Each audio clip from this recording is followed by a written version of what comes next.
I lost any of the copy, that you still have one copy. Especially, I don't know, for some reason, my laptop is the fan is running high like today. I don't know why.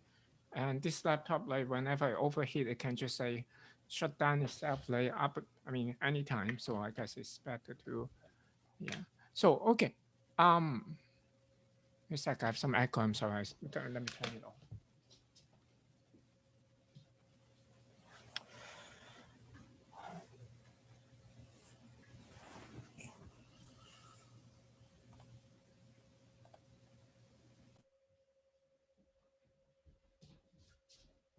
Okay. So what I'm trying to do, like let's continue like what we talked about last time, and then we finish talk about kernel PCA. So we also like gave a kind of review of PCA. I assume that many of you know PCA, but this is a very something like very important, I would consider, because it's a very useful for lots of places, and also it's considered this uh core knowledge that like I would say data scientists, engineer, supposed to know. I mean, at least engineer work on signals.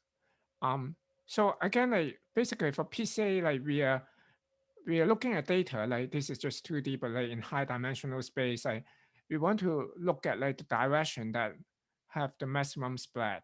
And the direction that have maximum spread, that would be like the most important direction. And then we continue to go for like different direction. I guess I have a slightly better figure like last time. Let's see if I can um, just wait a sec.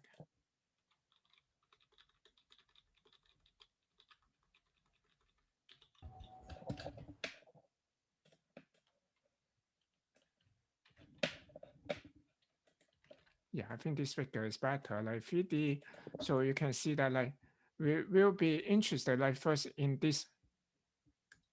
Oops, yeah. In this direction, that's really the principal component. Then this is like the next important component, and so on and so forth. And each of these principal component will be orthogonal to one another.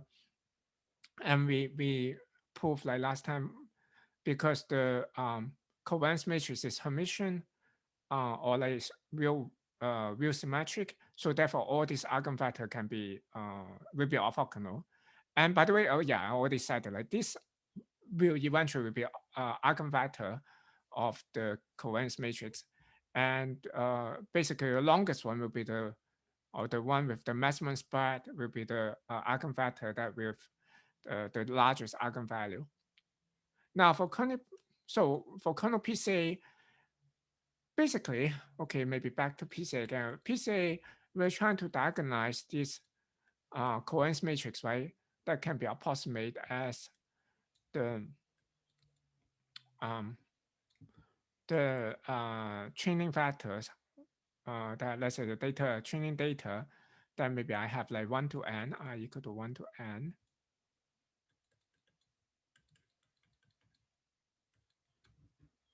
Well, it can be approximate the covariance matrix like this. Now, for the kernel PCA, as we mentioned also in kernel SVM, the idea is that we want to map this X into some high dimensional space. So then, therefore, like I will, instead of like consider C that is like this, I have some CH, as I said last time, in some high dimensional space that will be like equal to this. So approximately, here is actually also approximate, and X XI, okay, phi XI, phi XI transpose. So this mapping will be like from, let's say, for example, in this case, maybe 2D to like, even like if you use a Gaussian kernel, it can be infinite dimension. So and we showed last time that like that in high dimensions that you will be easier to split the signal. Basically, I guess, and maybe I show that one again. Let's see, where is it?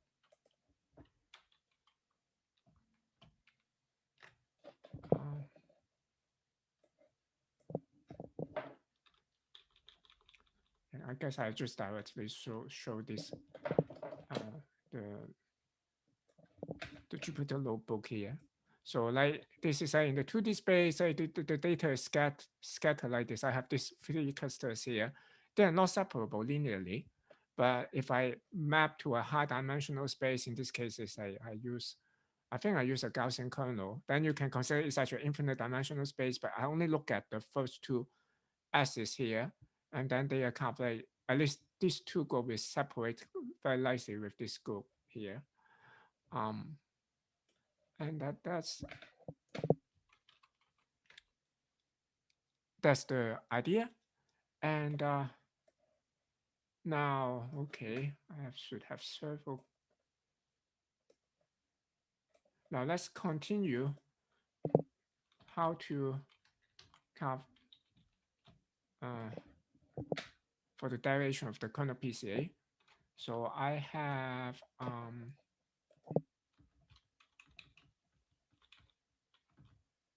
I've shown last time this one actually.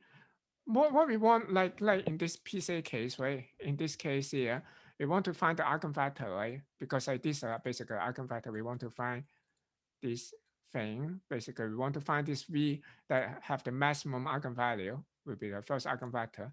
In this case, the same. I want to diagonalize that CH here with some eigenvector like V here. So, but we are interested in this eigenvector.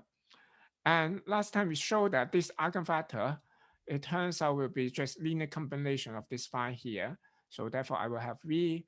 I can write it as something like call it alpha I linear combining like phi xi here. I equal to 1 to n. So that's what we showed last time. And actually, if just as a reminder, like it's just a oops. It's just a couple steps. It's very simple. So if we write it out, if we have this guy here, C, because it's equal to this guy, right? C is equal to this one here. If CV is equal to V here, then I will have like V will be equal to yes, because like this guy is a scalar, right? So I can like move it up here, right? Then this whole thing is just scalar. So therefore it's just I can consider this as alpha I. So therefore like V can be a linear combination of this. So now then but okay, we know V has this form, but then we need to figure out what's V precisely, right? So to figure out what V is supposed to be, we will we'll just write it out basically. We have C is equal to this, right? So C is equal to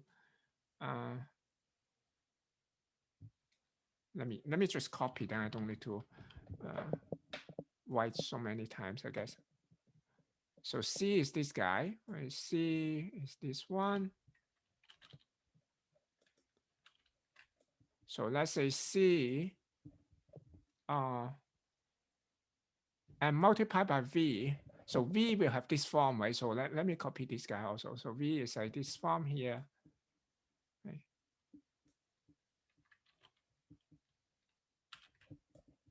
I have CV. This is CV now. Should be equal to lambda V, right? So I should have this equal to lambda. V is the same thing again, right? So it's like equal to this guy.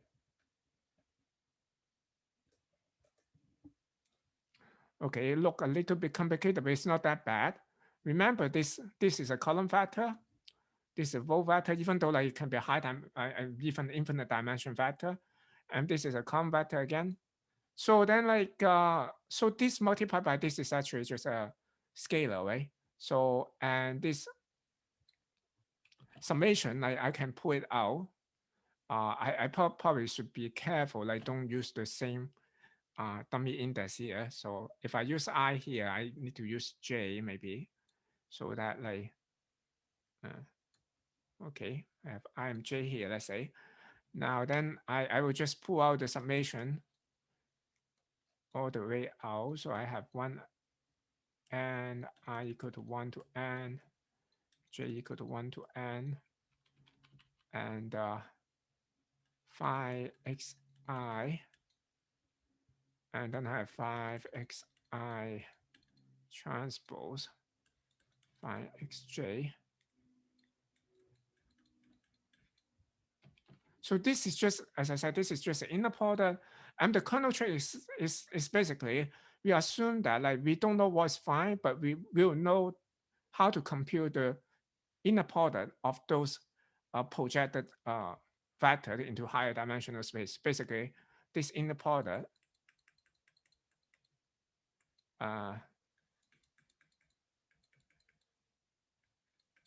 we assume that we will know this will be equal to some kernel function of xi, xj. So for example, if I have a Gaussian kernel, then my kernel function will be simply something like exponential minus, let's say, for example, like xy is equal to exponential minus x minus y, the log of that, square log of that over some similar whatever it is. Maybe I don't call it sigma, maybe to call it c here, just some scaling factor. So this can be a Gaussian kernel. So okay, I know what is this. This will be like this replaced by this k here, right? Kxi is straight here. And this is equal to lambda I 1 over n alpha I phi xi here. So we don't know how to do anything yet, but let's multiply another. So you see that like we don't know how to compute this kind of stuff, but we always know how to compute like phi transpose phi. So therefore, let's multiply another 5 transpose on both sides. So let's say I multiply 5 transpose. Let's say this is a 5 transpose x. Let's see, it's a xk. I want to.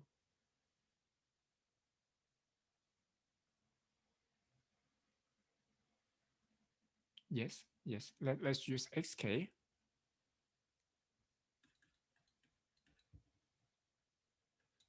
Let's multiply that on both sides, like from the left. And also let's sum over k from 1 to n as well. So then I will have this left hand side of 3 summations here. I have like 1 over n I j k. Then I have like phi transpose and phi, like this phi transpose multiplied by phi. But notice like this phi transpose multiplied by phi again, like it's just an inner product, right? So I can replace this by like k kernel of xk xi, and then kxi multiplied by kxi xj will be equal to like this guy, also like some of a k here. This multiplied to this side here, I have lambda alpha I. So I have 2 summation here. Careful, I have like k and then I, alpha I, and k x k x I. Okay, not too bad. So in particular, what we are going to do, like note that like this I k here are all the data points here, right? Basically the data sample here, the ith data sample and the kth data sample and so on. Now what we are going to do is like we will define a grand matrix, like this we call this grand matrix. That grand matrix of like maybe I use G stand for grand matrix. So that G ij element will be equal to like k xi xj. So it's just a matrix, right? I can form a matrix like this way. I just take the I vector and the j vector and then compute the kernel. This is just a scalar value. And then I will build a matrix. Oh, okay, maybe third question more, just make sure that you guys are following me. What's the dimension of the grand matrix?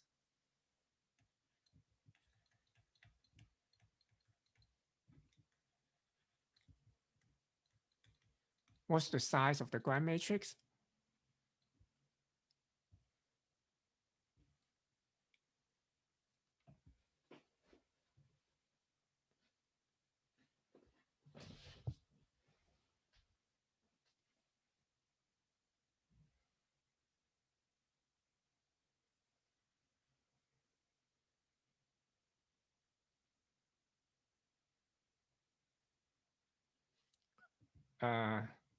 Assuming I have n data point, the data set have n data point here.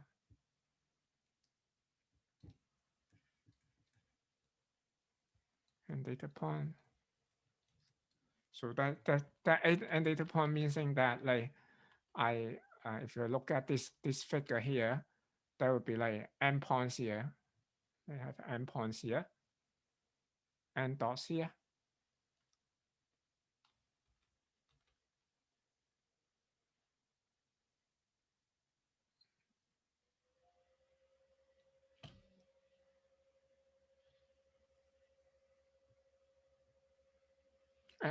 So for the rest, you guys have any? Yeah, okay. Someone try something else.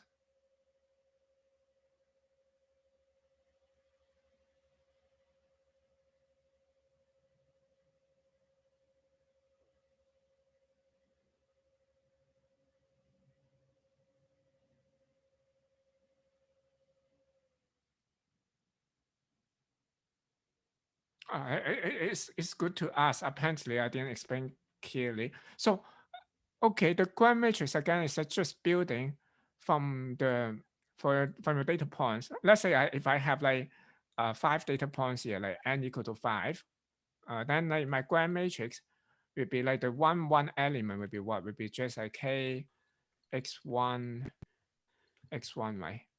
This will be my one element, and my 1 2 element will be k x1 x2, something like that. So therefore, like my entire matrix should be, if n equal to 5, it will be 5 by 5, right? So I have like k x1 x1 here. Okay, I keep the same notation, x1 x1 here. And this is like then k, oh, this is hard to write, k x2 x1, right? And go down up to k x5, let's say. So in general, if I have n, of course I will be go up to n here, k x n x1, and then this is like up to k x 1 xn,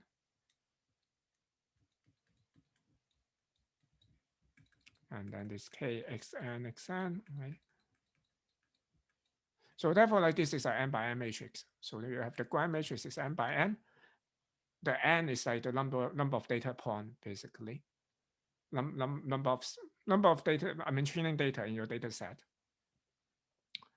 Now, if I replace, once I define this Gram matrix, so this is what? This become just GKJ or KI, right? The KI element of like the Gram matrix, this become like GIJ, right? Now then you look at this KI multiplied by IJ multiplied by I. Okay, so this is another question, maybe question 2 here. Just ask you some background of linear algebra. What's GKI, GIJ, sum over I here? So I is from 1 to n, basically sum over all the I. So what is this?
Uh, yes, yes, yes, yes. Wait. Not exactly right. Be careful, be careful. KJ is right, but what of the KJ? Yeah, that's fine. So the current question now is that I have like GKJ multiplied by GIJ and sum over I. By the way, meanwhile, I just find that I don't need to sum. Let's ignore this sum here. So it doesn't, okay, it doesn't sum. I just multiply by find xk to both sides. So, but everything else is the same. So now, okay, again, like what is gki multiplied by gij and sum over I? Yes. This is like A and B, right? So matrix A, the kith element, matrix multiply the matrix B, the ij element, and sum over I will be like AB, kj, right? So now it's like I have this A and B is the same, so I have like G square, the kj element, right? So it's just G square kj. So then I have, so therefore, like, I can erase this here now, I guess. Um, maybe I maybe erase this one also. So therefore, like, when I sum over I, so let me maybe swap this order here, like sum over J and sum over I, right? Sum over I, just this part, I will get like G square, the kj element, right? And okay, it seems that I'm missing something here. Did I miss something here? Oh yeah, that oh yeah.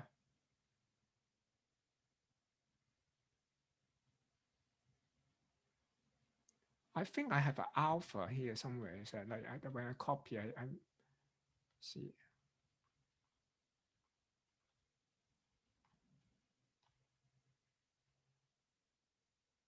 this is my yeah. There's an alpha. I'm missing the alpha here. Um, that's alpha j is okay. I put back like this is alpha j here. Let's put back here.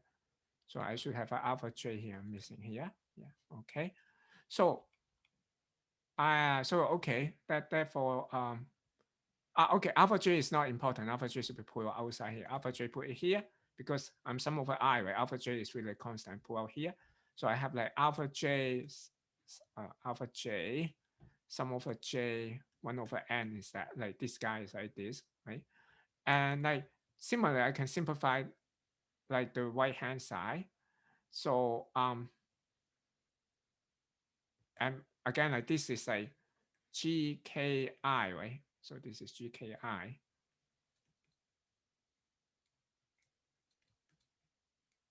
So okay, maybe another question here. So what is this guy here? So this something like I alpha I g k I. So what is this here? Or I should say like, can you simplify this? Like,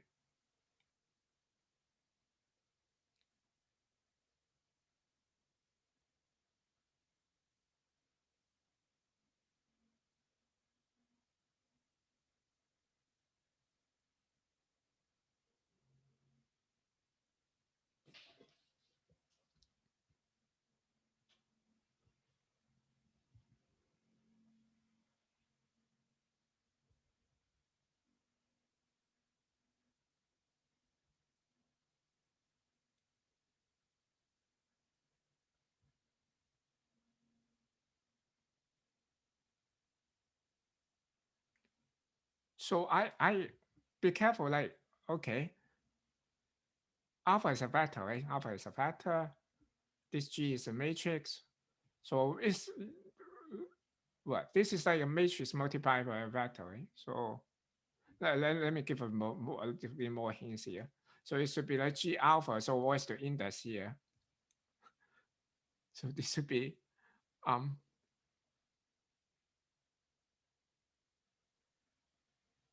yes, it's like AX, but it's a now the matrix now is G instead of A. So and the vector is like alpha instead of X here. But this one is a scalar, right? On the left hand side is a scalar, right? You have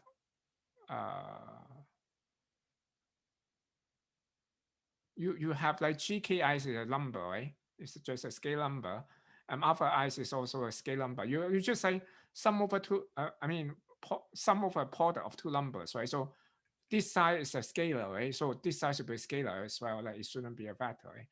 So what's this? I would say like this should be equal to. Yes.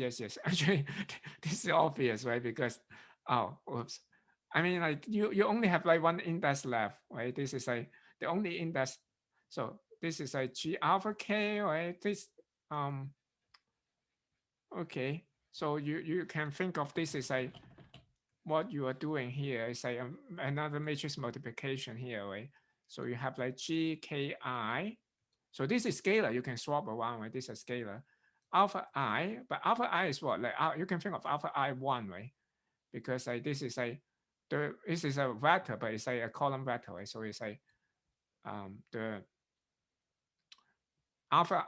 I mean, I can think of like okay, this is a vector, but also want to say is like alpha is a vector, but I can also think of alpha is like a matrix of n by one, right? So therefore, like alpha I is really alpha I1, if I think of alpha as a matrix of n by 1, then this is exactly the same form as before, right?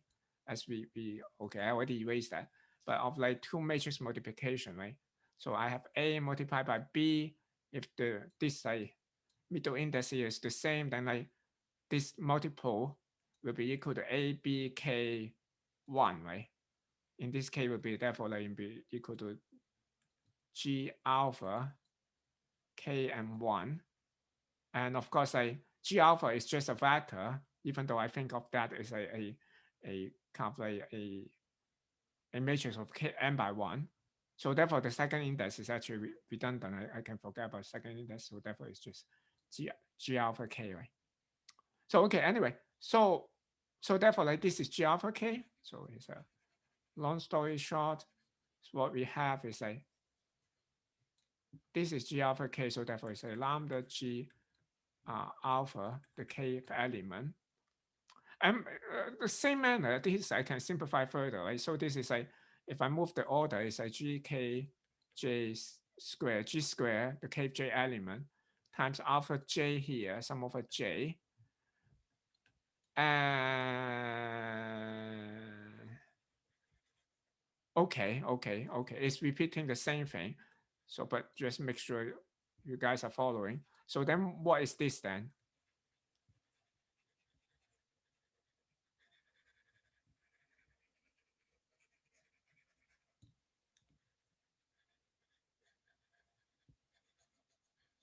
So another question here. What's this now? G square kj alpha j sum over j.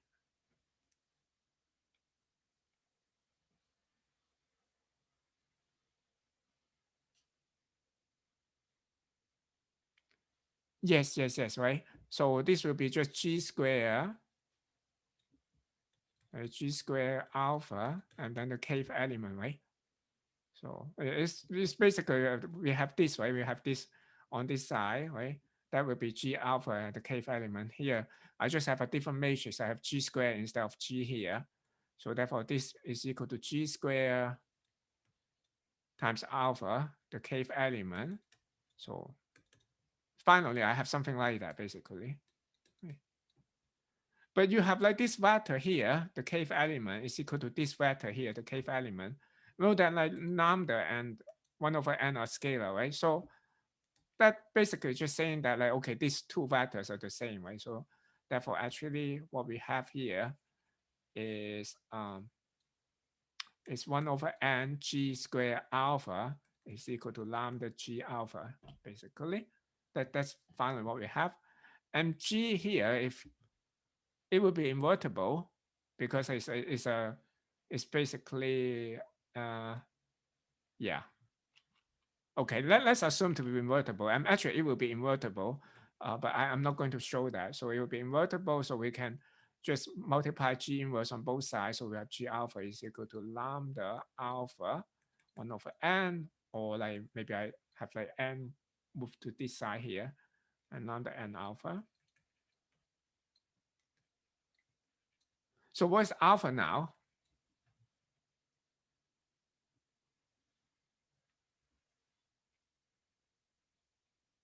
What do you call alpha now?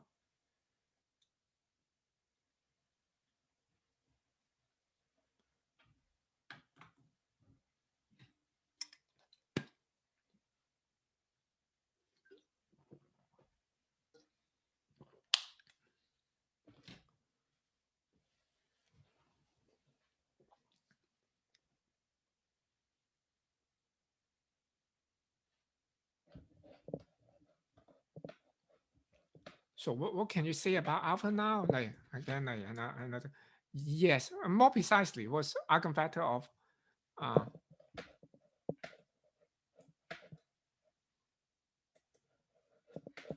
yes, it's very similar to let's see.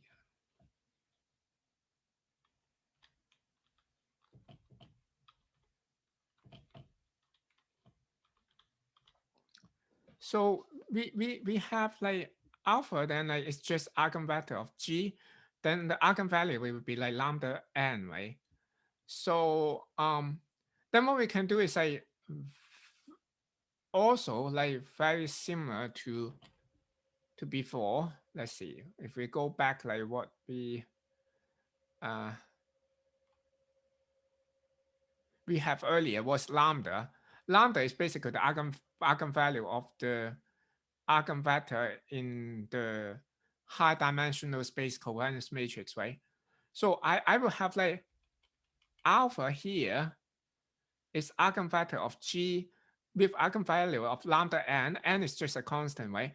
So then like I will have, if I want to build, and remember again what is V, what is the eigenvector is actually just equal to alpha, let's see if I remember that correctly, alpha I phi xi, right? It's just equal to that.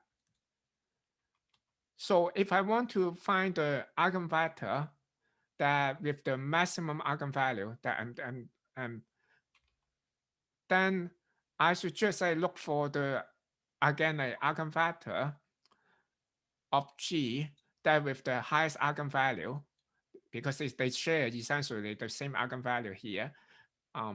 As I mean, what I mean is CH. This is okay. This is eigenvector of CH here, of the coherence matrix here, and with eigenvalue lambda here. So and alpha here, if the is the eigenvector of G and if eigenvalue lambda n here, and they're proportional, right? So if I want to look for the highest eigenvector, oh sorry, the eigenvector with the highest eigenvalue, so I should also look for the highest, eigenvector of the highest eigenvalue of G. And let's say if I have that eigenvector will be equal to alpha, now I find that alpha here, and then I can reconstruct back V here as the eigenvector will be just equal to the linear combination of alpha I of this phi xi. But no, note that again, we know this alpha I, but we cannot use it directly because we always don't know how to compute like phi xi here. The only thing we can compute is always the inner product, like phi x phi y basically. That we know that will be just equal to the kernel of xy. But this is important. We know that it's linear combination of alpha I that we can use it later on. So that's one final thing that I should mention about the kernel as just use just the kernel SVD. Sorry, yeah, kernel PCA. I'm talking about kernel SVD. Kernel PCA, like uh, in general, is that like we always assume the coherence matrix is already zero mean, right? With zero mean, or like, or I shouldn't say the coherence matrix is the vector. This is the CH here is basically the. I don't have enough space now. Let's maybe copy a little bit what I have at the end here to the next page.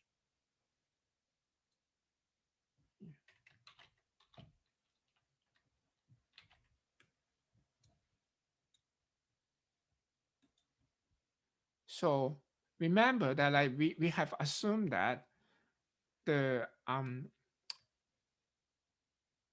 the random variable is already zero mean. So we assume that like the coordinates matrix can be computed as like x transpose, something like that, right?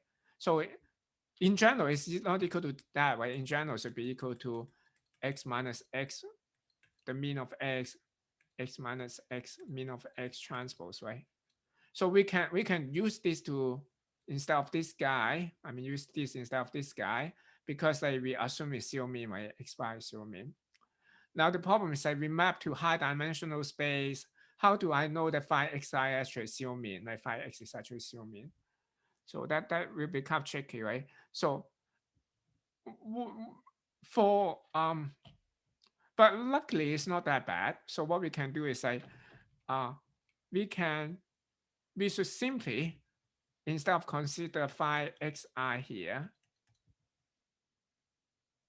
or like 5x here, we'll consider, okay, maybe I call this phi tilde, say maximum mean. So it's consider phi x minus 1 over n sum over phi x 1 up to, okay, you see, I write it in a funny way, but it's convenient if when I do that. So phi x1, phi x n 1, 1, 1, 1, 1. So here it's just like I'm weighted sum like, okay, not even weighted sum. I sum over like this phi here, right?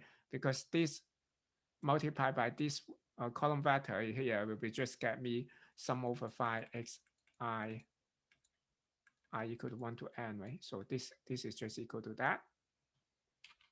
So I can get a, instead of like consider of x here, phi x here, I should consider this like multiply them by the mean. Then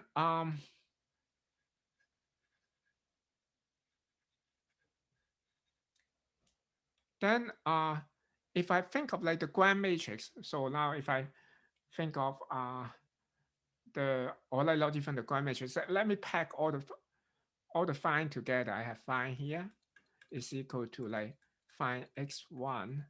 Let me pack them together and write it as a big phi here.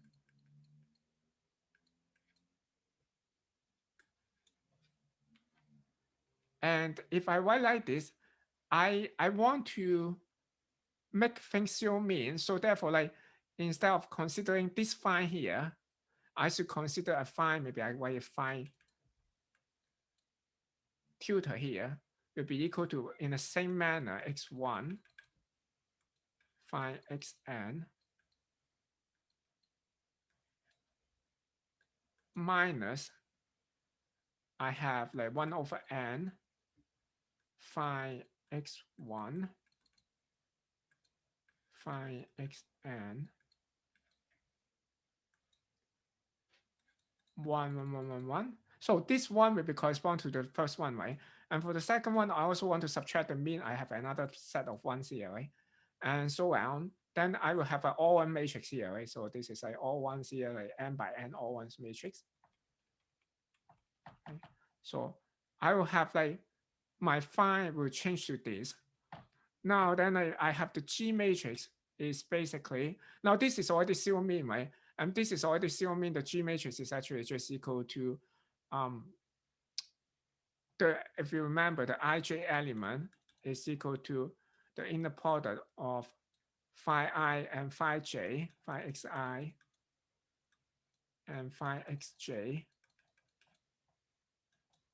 That will be equal to phi xi transpose phi xj, right?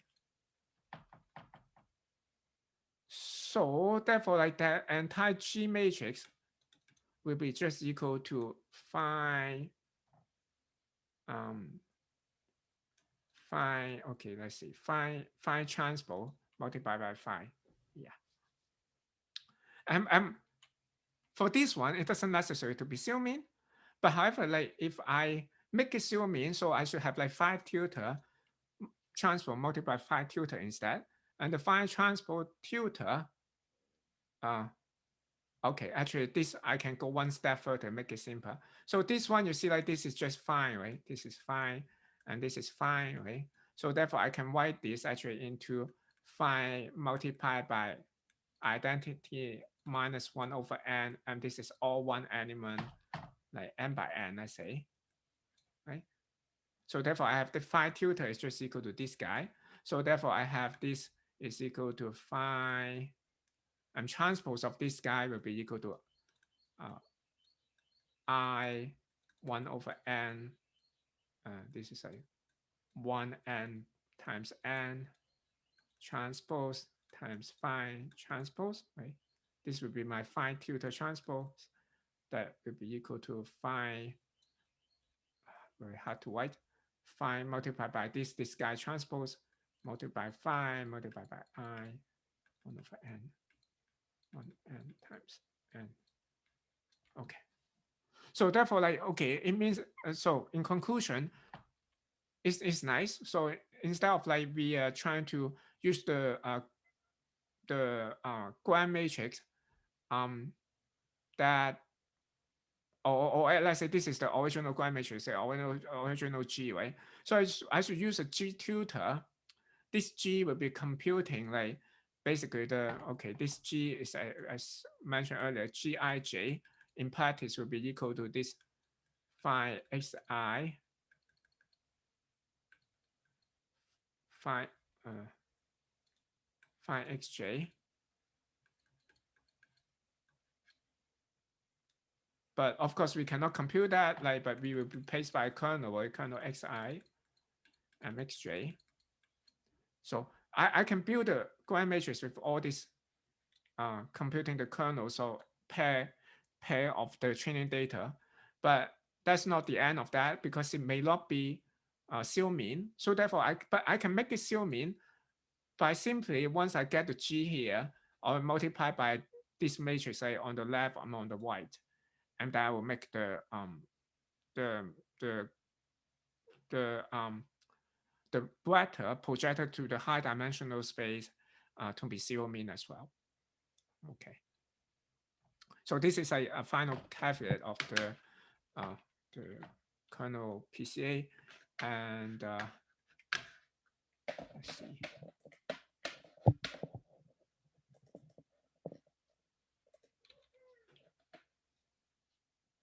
Maybe my handwriting is not so good, but I guess it's okay. Let me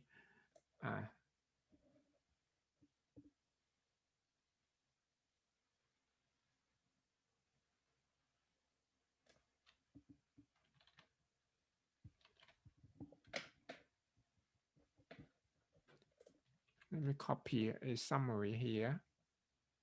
So a summary of a kernel PCA. Okay.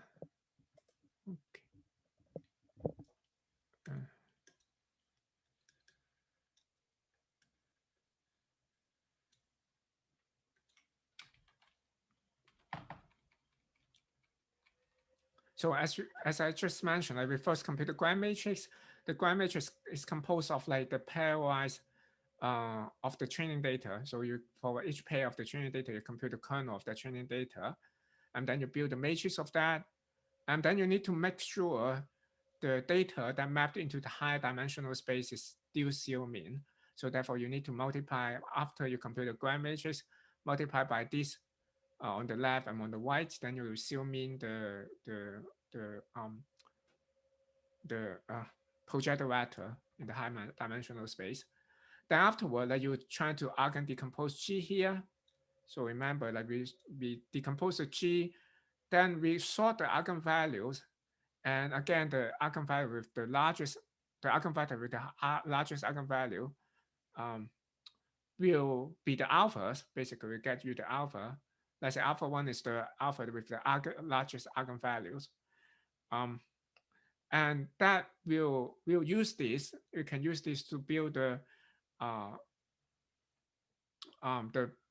principal component, and the principal component again will be equal to the, let's say V1, the, in that high dimensional space with the phi space here, the principal component for V, or like the eigenvector of like C, we call CH earlier, will be equal to sum over alpha 1 I phi x I equal to 1 to n. So, okay. And then if you want to look for the other principal components, then for example, the next principal components will just replace this with by alpha 2 and so on. So that this is the kernel PCA. And okay, I guess I would like to also like describe the one of the main application for that is like to do denoising. I showed you last time that like it's quite impressive. I can show you again. Like, and the code is actually quite simple and fast. So therefore, like something I'd like to talk about. So to denoise the kernel PCA, so let's say if I denoise,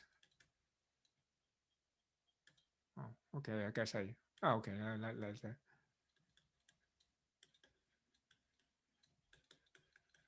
so to denoise with PCA,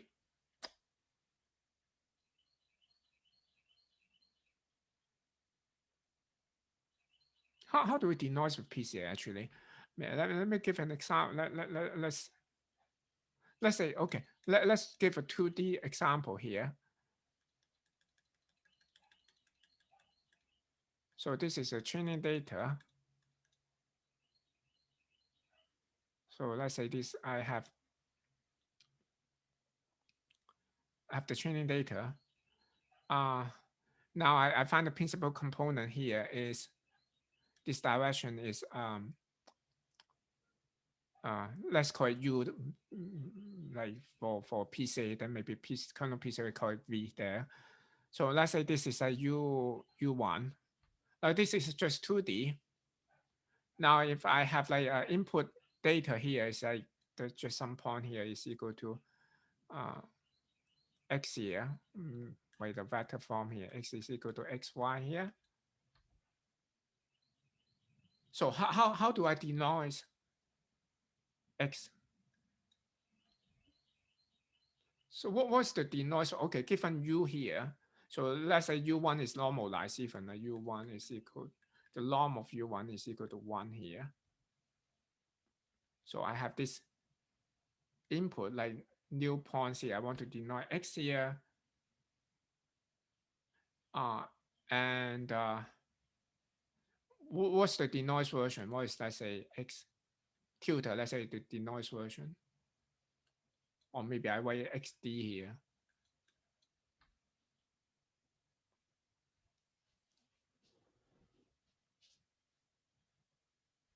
How do I, given x and u1, basically, how do I denoise x?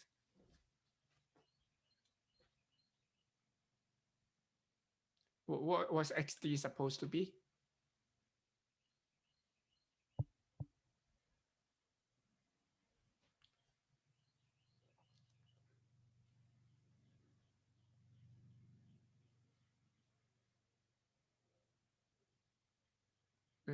Wait, why there's no g here? You mean the grand matrix? No, that is for kernel PCA. Here I just come back to something like intuitive, like just PCA, like high level, like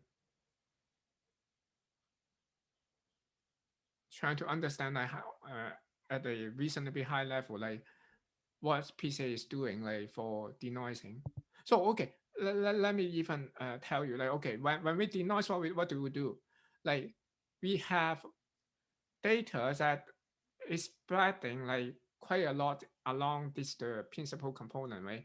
And it's not spreading like along this direction here. So therefore, like we simply assume that like everything like along this direction are noise. No, not try to add noise. We want to remove the noise. So denoise means removing noise. So the assumption here is like the only along the principal component, you have the signal is there, And along this component, we are assuming to be no noise. Oh, sorry, it's to be just noise. So therefore, like the most reasonable way to do things will be simply like I will going to um, project any point here. So basically, like if I have a point here, let's say if I have a point here, then I will instead just project to this here, right? So I will just take this point as my Denoise version. So and do you know like how if I give you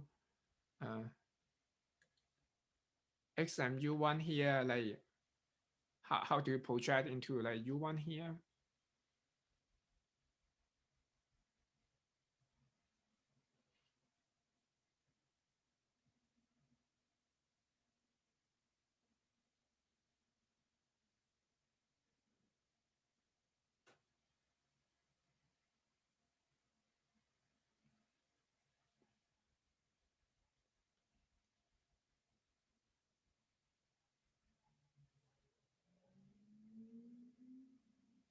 We already find the eigenvalue, eigenvector. So eigenvector now is given as u1. Let's say I already give you like that's the point. Like assume you already did PCA in this case, like you already have know where's the principal component. The principal component here is u1. And now then how to use that? So what we're going to do is like we're going to throw away all these components, right? But so to throw away all the components, we'll be essentially trying to project your signal just to U1, right? So uh, so actually this is like projecting to U1. So anyone know the kind of what's the if I give you like U1 and X, like what's the projection of like X to U1?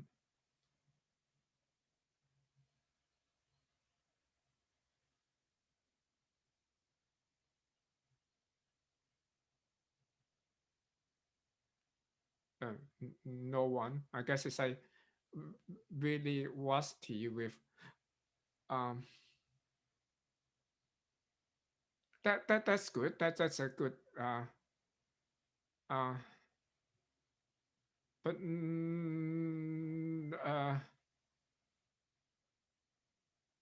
that no lambda here actually. We just have u1 is already the uh the principal component. Like we worry about lambda because we want to find the one with maximum eigenvalue, right?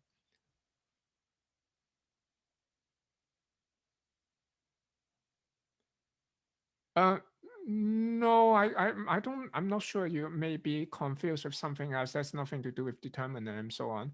I'm also like U1 is a vector. You cannot find a determinant. You can only find determinant for a square matrix.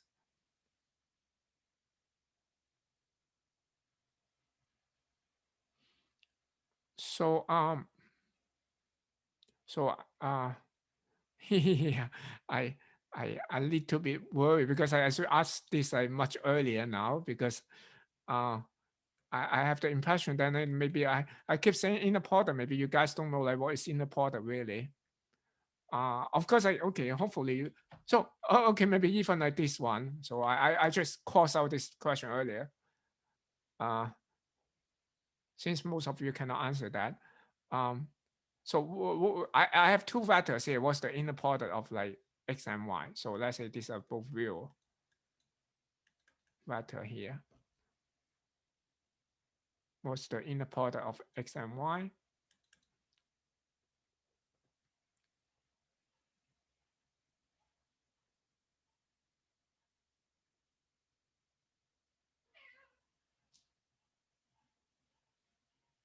That's good. That's good. That's good. Uh, even though I'm looking for something else, but you gave the physical meaning, like Brandon gave the physical meaning there. It's just equal to X transpose and Y, right? So assuming that like X a column vector and both of them column vector, so like you can write it as a xi I equal to 1 to n or something like if I in n dimension. Um and and also give the physical meaning there.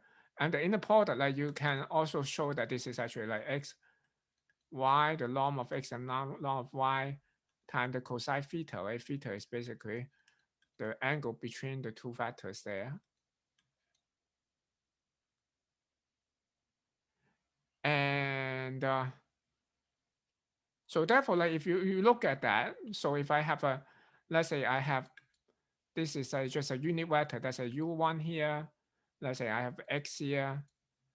Actually, this, if I want to project here, what's this? This point here, okay, first of all, the length of this will be just equal to x cosine theta, right? If I have this theta, cosine theta, right? So, and x cosine theta is actually just equal to the inner product of x and u, right? U1, right? So here I'm showing that u1 is already, for simplicity, u1 is a with long 1 here. So the length here is actually is equal to x times u1 is actually the length is here. And so therefore this point is what? It's like this length multiplied by this direction, so many direction of u1, right? So let's say this, so this, let's say if this is like equal to 3, it looks like it's actually maybe 2.5, right? So therefore like it should be like 2.5 u1 or something like x times u1. I mean inner product of x and u1 times u1, right? So therefore like when you do kind of like denoising with like PCA, what you did is like, okay, I'm projecting to the principal components. So if I just use one principal component, then my projection will be simply like x u1, let's say I'm u1, right? This like this. Now if I actually have like two components here, I'm trying to project to a plane here. So I project to like this plane here. Didn't draw very well, like this one here. Then that would be something like linear combination of projection, right, to this guy, this direction, and this direction, right? So therefore, if I'm projecting into like the space spanned by two components there, that would be like uh, x1, u1.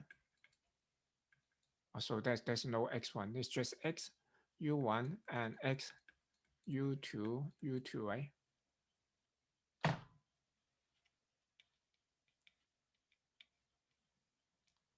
So so then let's say in general, I have k components. I only care about k components, like big K components of them. And then I will skip all the other components. Then my denoising step will be something like I want to find, let's say x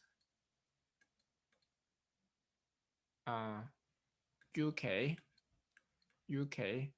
and k equal to 1 to big K, right?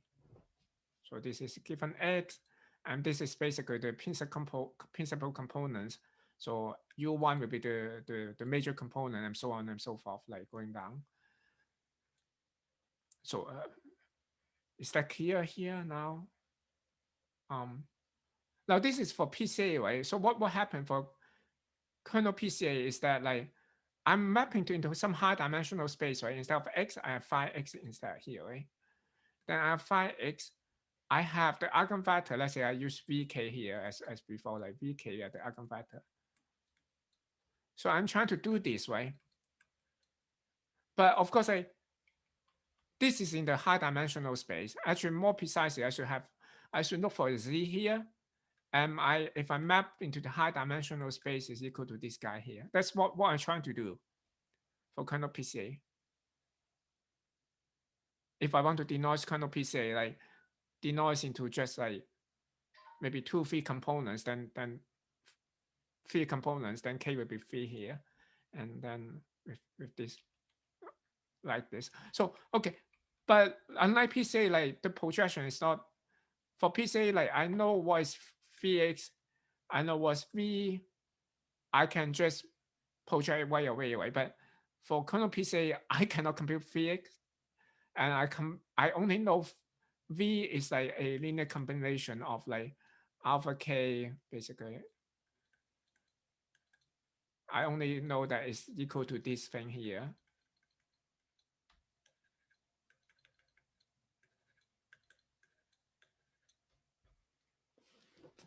So therefore, like we cannot do this directly, but what we can do is say, let's say do it as an optimization problem. We just try to look for z here, so I can define an objective function, objective function that is a phi c minus ku1 to k.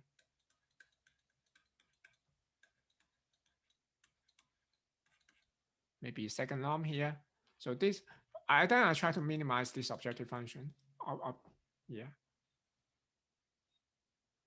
So then this square here basically just a inner product of light itself. So oh yeah, by the way, like yeah. So yeah. So make sure you know this though, like this kind of stuff. I now suddenly I realized that you may not even know, like, yeah. So this kind of stuff is very basic. Basically, like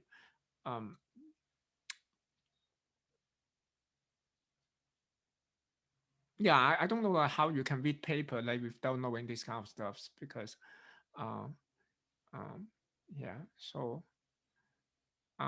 yeah, you I have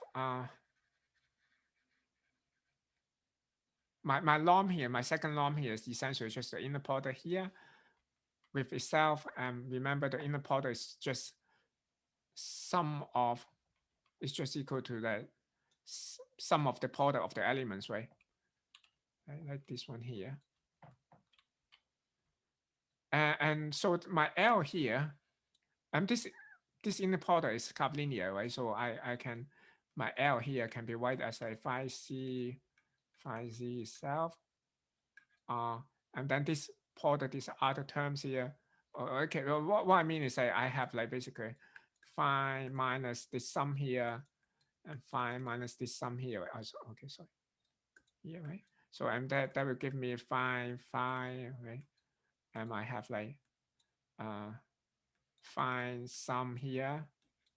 And I have like, actually I have two of these, and then sum together like this.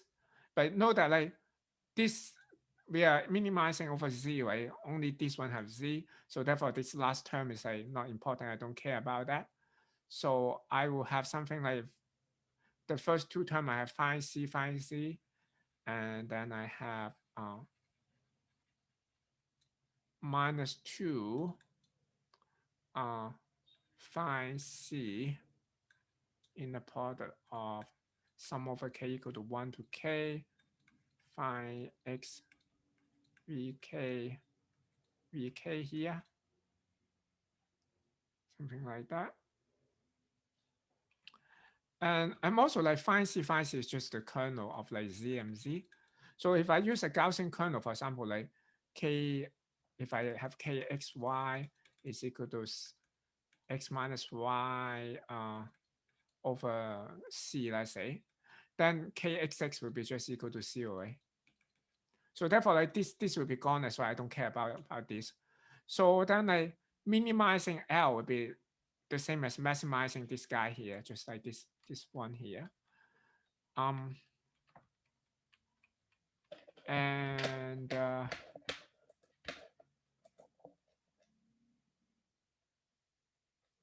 maybe here I will just directly copy rather than I keep waiting. So I have something like this as I mentioned earlier. So I have this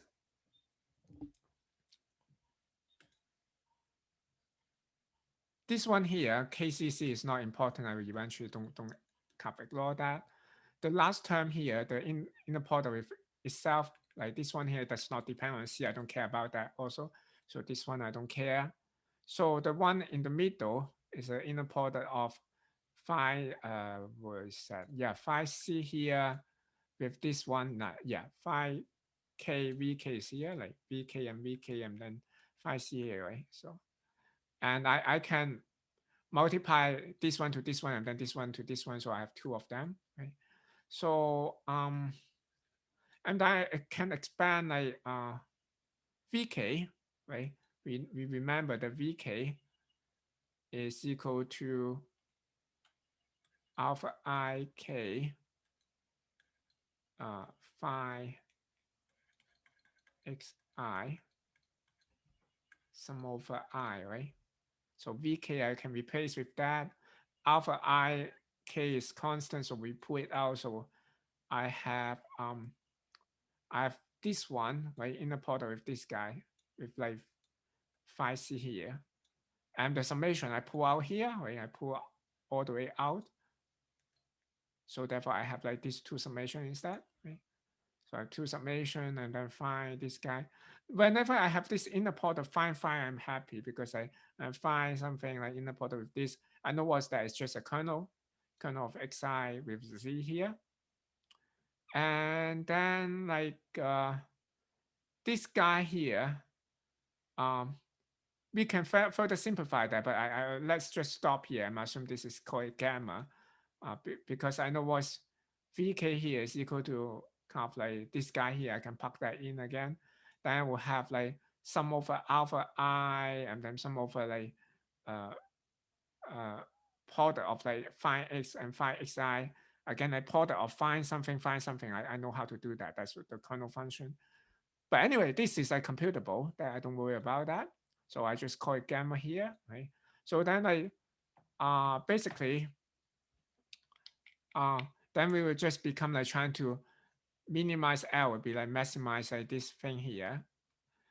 And then like so this is an unconstrained optimization function problem over Z here. So we can just take the gradient. So let's call this guy as lambda here. So if we take the gradient,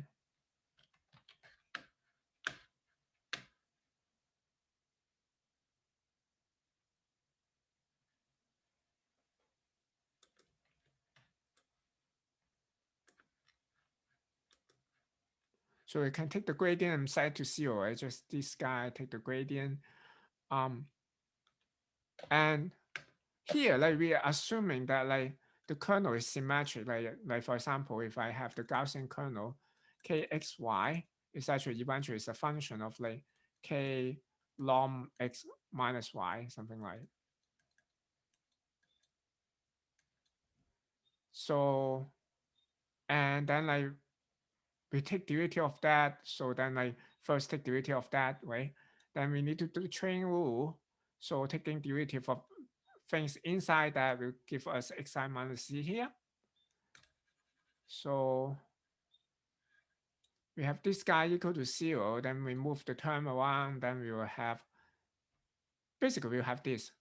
And then if we assume Gaussian kernel, then k pi here will be replaced by this guy here. So then, yeah, then that's it. We have like C eventually will be equal to this. Of course, this is I have C here, I have C here as well. So it's okay. It's not, if we want to solve it like analytically, it would be difficult, but we can solve it iteratively. So let's say we start with C is just equal to some random number or like equal to, yeah. Oops. Oh, okay. I don't know why I cannot go down more.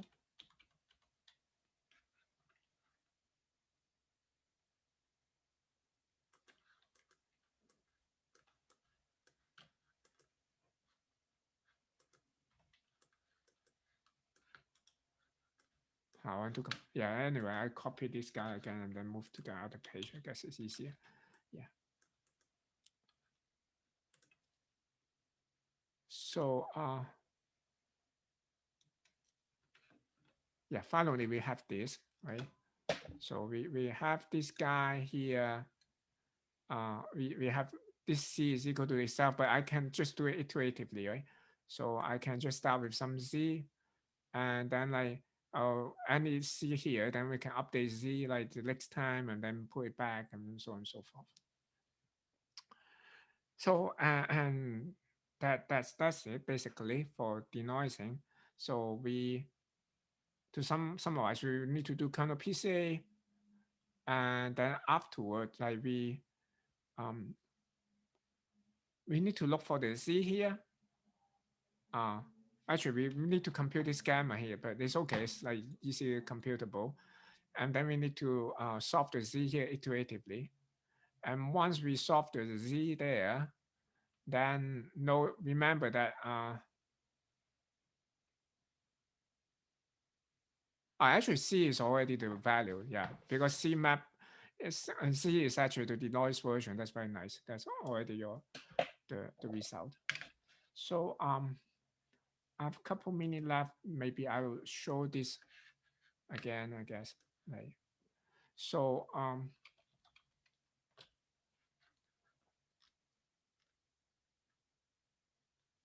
so here, like I'm using MList to train to test the thing. And I pull out like 500 samples here. So clean samples, I no noise there. I basically a noise is equal to zero, that basically no noise there. Then I train to find the grand matrix. So I should first compute the grand matrix. So this grand matrix, okay, maybe final question here. Um, Same question I asked before. Like, what's the dimension of this grand matrix here?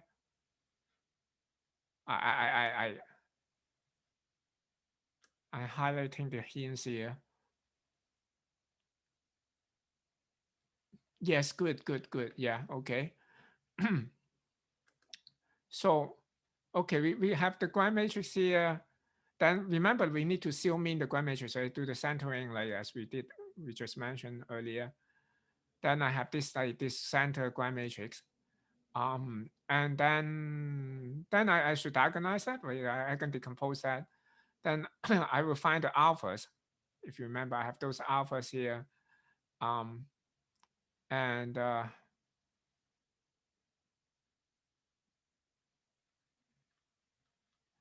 with the alpha, let's see where's okay, I guess it's that's why I have ACO and maybe one I forgot. It doesn't matter. So with the alpha, like when I actually use that, like I have like let's say I take one just a noisy sample here, and wait a sec, like I seems like I removed the noise. Is that no I have noise here. So okay, yeah, the noise here, like I have pretty noisy sample here, right? So I have a noisy sample here, the X here. Now I should compute the gamma. This is the gamma. This beta is an intermediate step. If you remember, like I have a gamma earlier. Once I compute the gamma, it's just actually it's quick, it's simple. Then I can iteratively. So okay, this is I can iteratively update C here. So remember, I should update C, right? C depends just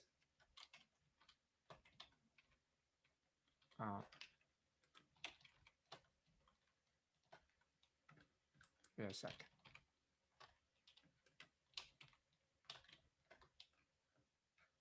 Yeah, remember the C is just like iteratively update like this, right? With the gamma here, and then like yeah, and then C is basically the image. So did I want that? No, I didn't actually. Let me want it again. So yeah, it's actually very nice. You see, it's like actually very impressive in terms of denoising. So it's like this is a totally drowned into noise, right? but it managed to like denoise into like almost perfectly. So this is like kernel PCA, but this is like PCA if you just map to the original space that you are not going to get much denoising. So okay, I guess it's time's up. Then I will just okay really talk about Leo lateral next time. So anyway, like, I guess only this class is really out of the scope, right? Because SVM is really Leo lateral with single neuron. So okay, we'll talk about yeah, basically like Leo laterals with more neurons next time. And so do you guys have any questions? Um, I will end the meeting otherwise. So uh, okay. So I will see you guys on Thursday then.